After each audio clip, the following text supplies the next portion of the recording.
Praise be Jesus Christ. So this is what is left of my end times food stockpile. A few years ago, I bought like 2 bags of beans. I don't know how long that would have kept me alive, but I only have this much left. So I decided I'm going to cook it all up today in my new camping pot. And hopefully, if I can get myself organized, I hope to get 2 buckets. I'm going to fill a bucket with bags of rice. I'm going to fill another bucket with bags of beans, and then I should be good for a couple years again. But what I'm doing today is I got this hollow log. Check it out, hollow log. And we're going to make a wood rocket stove. So the idea is we're going to build a fire on this end, and it's going to have the chimney effect. The heat's going to rise, and it's going to shoot out in this end, and we're going to put the pot on top. You can't see here. Let's go. We're going to put the pot on top here and cook the beans, and it'll be kind of like the jet effect. Now I tried getting this thing going yesterday. I just used a bit of wood, and it didn't catch. I was kind of a little impatient. So what I'm going to do today is I'm going to take my time. I'm going to start the fire on this side, and we're going to get a good fire going in here. And the idea is that with a rocket stove like this, it just keeps burning and burning. I'm thinking maybe for hours.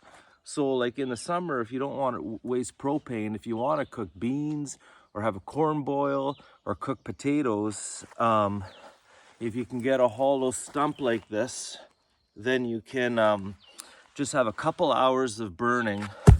And also it's supposed to be a rainy day today, so it should be a good day for doing this. And I'll time to see how long this thing burns. Now the thing is this is hardwood.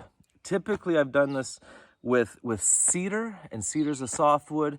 It burns easily, but it also burns fast. So I might get a couple hours out of this thing. So let's go get some wood, and let's get this fire burning, and let's see how long it takes for the water to boil. We'll cook the beans, and we'll see how many hours we get out of this nice big log. All right, let's go.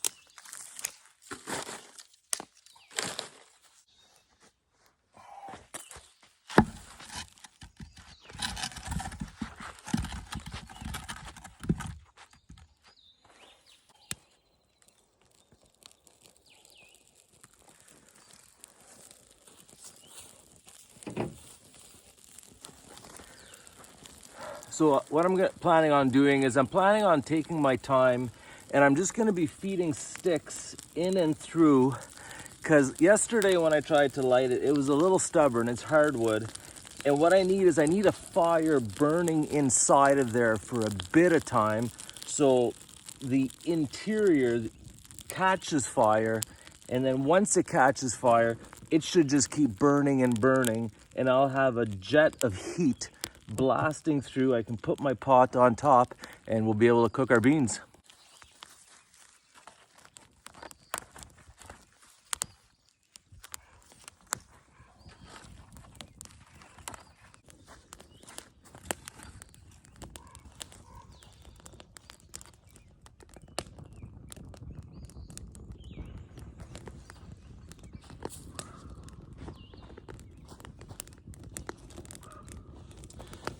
I don't want to put too many branches inside. I don't want to choke the airflow. There has to be enough air to be able to flow through. So these guys need to catch fire, and then I'm going to feed the inside slowly so that I don't choke the airflow. That's what's most important.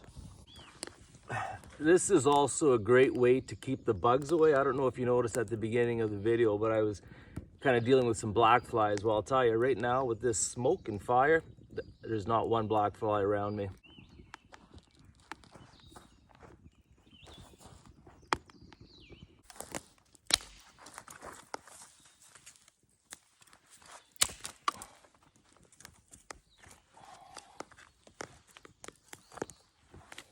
I think I'm going to take a minute to share with you my two scriptures for the day, but before it starts to rain.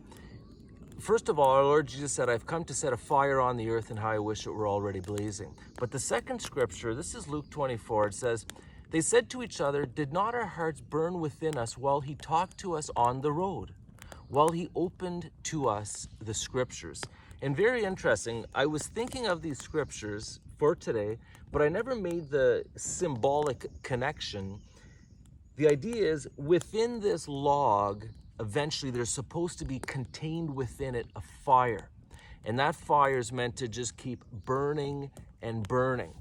And it's an image for each one of us. We're supposed to have a fire burning within us that just keeps burning and burning. And I've been inspired by this. I've been reading, about Saint Gemma Galgani. And at the end, this is after she died, there were miracles and people were recognizing her great holiness and asking for her intercession. And this is what I read. Check this out. This is a priest who visited her grave with another priest. He wrote, we prayed a long time at Gemma Galgani's tomb, asking through her intercession for a spark of that divine love with which her soul was on fire. These priests, they wanted the divine love burning within them.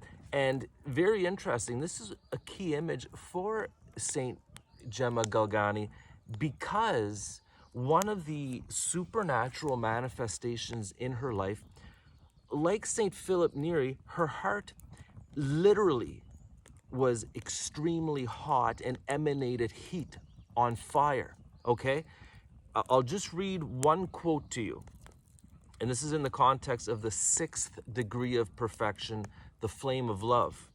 The author writes, I am not narrating fables, but facts that have been verified. Her heart was like a furnace, and the hand could not approach it without it burn, even though the hand was outside the clothing. Wishing to make quite certain of this, I gave an order to the lady who looked after her to examine it during her ecstasy. And wonderful to relate, the whole of the skin over the region of her heart was found on several occasions to be burned, just as if red-hot coals had been applied to it. You remember the story of St. Philip Neri? They said if you put your hand against his chest, you'd have to draw it away. It was so hot. This was a supernatural sign through St. Philip Neri, but also through St. Gemma Galgani. Our hearts are meant to burn with divine fire. Just like this thing, hopefully will start burning with an interior fire so I can cook my beans. Okay, as soon as this burns off, I think I'm gonna go ahead and put the pot on, and we're gonna get cooking.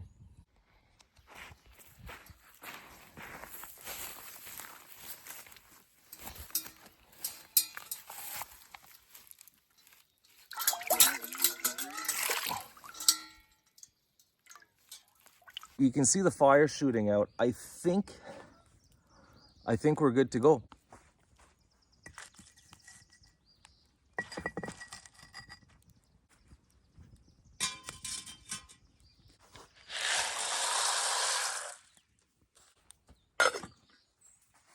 So I did a time check. It's 7:30 in the morning. As soon as I put the pot on, the flame stopped shooting from within. So I want to keep this fire burning. So I'm going to keep feeding it from below. And there might be some good fire or heat coming through. Actually, let's check.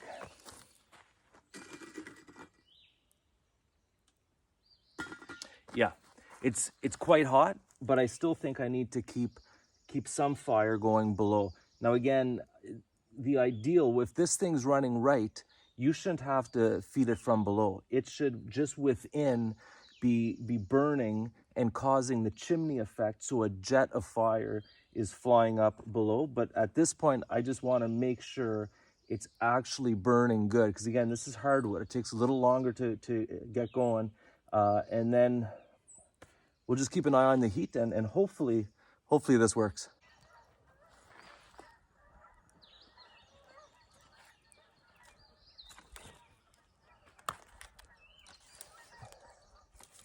The whole point of this rocket stove is that it shouldn't be a lot of work to care for. Once it's lit, you should be able to just walk away and it should burn with a fairly constant, steady heat for a long time. So I've put in quite a bit of effort to get this thing going. And so I think at this point, like I said, I'm just gonna walk away. When I look inside, it is coal. It's red hot glowing coal underneath. So it's burning. Inside it's burning. And so, like I said, I think I'm just gonna let it be. And like I said, it's supposed to rain most of the day today. So it's a perfect day to experiment with this. I don't know how long beans are supposed to cook for. I didn't read the instructions, but and I might add some salt and maybe a little bit of oil. I wish I had Greg Ovens with me because he could go around foraging all kinds of vegetation to add to the beans to add nutrition and flavor. But that's something for another day. So there you go. Let's. Oh, and I'm just starting to hear the rain come down. So the timing is perfect. I can walk away from this and come back and maybe, I don't know what, an hour or two, check on the beans and see if we're good to go. So it's been about half an hour. I see smoke rising. That's a good sign, but I don't hear water boiling.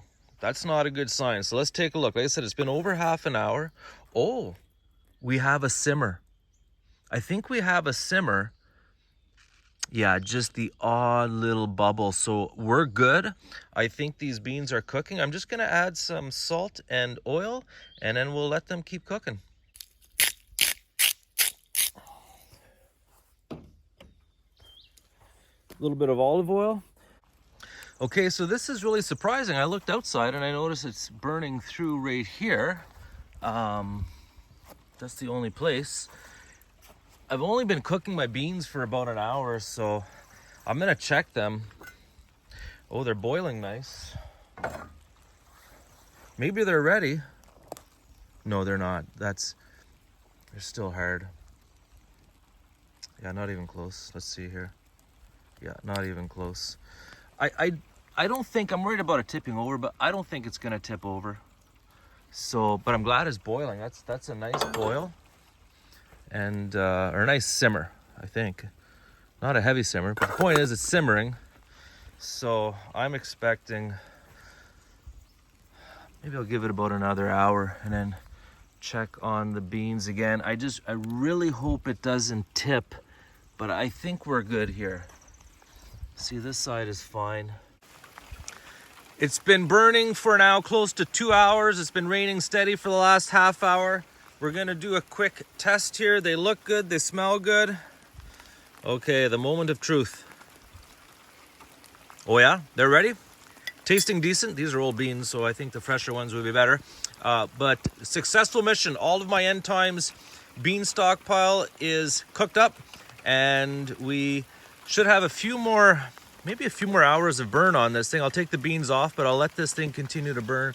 I'll probably put some water on so I can see if it'll boil water for the next couple of hours. And perfect day, rainy day to do this. Viva Cristo Rey!